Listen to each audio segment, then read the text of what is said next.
The bunker door groaned open, metal scraping metal, a sound not heard in a decade. The scientist stepped out, shielding his eyes from the diffused yellow-gray light. The air was thick with rot, a humid staleness clinging to his skin. His breath hitched, his throat tightening against the unfamiliar weight of it. The bunker had smelled of metal and recycled oxygen. This was something else, something alive in its decay.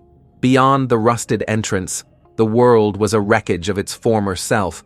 Buildings slumped like weary beasts, their windows hollow-eyed, streets cracked apart with twisted greenery spilling through. A river nearby, once a crisp blue, oozed a color between oil and bile. He took a breath through his mask. The filters hissed. 10 years underground, distilling a cure. 10 years and now, humanity could be saved. He walked towards the town. What remained of it? Shuffling figures moved in the haze, their silhouettes hunched and slow. He expected the sick. Instead, he found the living. A woman sat on the pavement, peeling the skin from a fruit so dark it looked bruised. She bit in, her teeth sinking into its oozing flesh. Behind her, a child scraped rust from a metal sheet and let the flakes fall onto his tongue.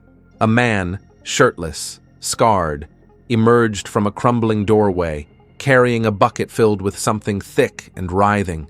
He slurped it down in greedy mouthfuls. The scientist's stomach clenched. "You shouldn't be eating that," he said. The woman looked up, blinking. "Why not? It's poison." She laughed, wet and hoarse. "Yeah, maybe it was once, but we kept eating, and we kept living." He pulled a vial from his coat, the cure. He held it out like an offering. "I can help you." The man with the bucket wiped his mouth with the back of his hand. "With what?" "The virus, the sickness. This," he gestured around, "this nightmare." The woman squinted at the vial. "What virus?" He hesitated. "The virus that ended the world." She looked at him the way one might regard a dog trying to read a book.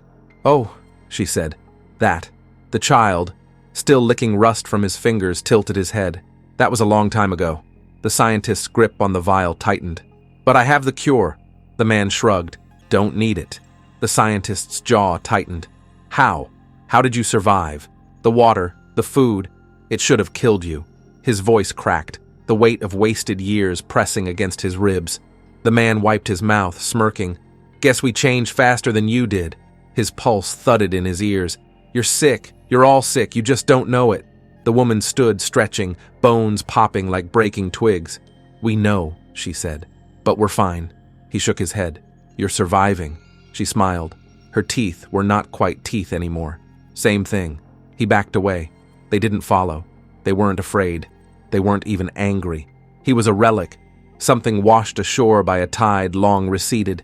He turned and walked, then ran, past the broken lampposts and skeletal cars, back to where the bunker door yawned, waiting. Inside, he sat on the cold metal floor, the vial still clutched in his fist. The cure. The answer to a question no one was asking. He exhaled, slow and shuddering, and let it roll from his fingers. It hit the floor with a soft, inconsequential clink. He slept. When he woke, hunger gnawed at him. He reached into his stores, pulled out a vacuum-sealed meal, and chewed without tasting. His fingers drummed against the metal floor. He thought of the child, the woman, the man with the bucket. He thought of the rust, the dark fruit, the murky water. Another day passed, then another. The rations dwindled. The hunger deepened.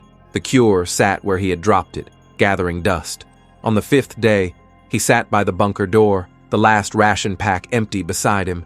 He traced the shape of the vial in the dust, its presence as meaningless as his past efforts. His stomach twisted, but it wasn't just hunger. It was something deeper, something surrendering. He inhaled the air he had once feared, let it settle in his lungs. It no longer smelled of death. It smelled of life, just a different kind. On the 5th day, he stepped outside again. He walked towards the town, and this time, he was hungry.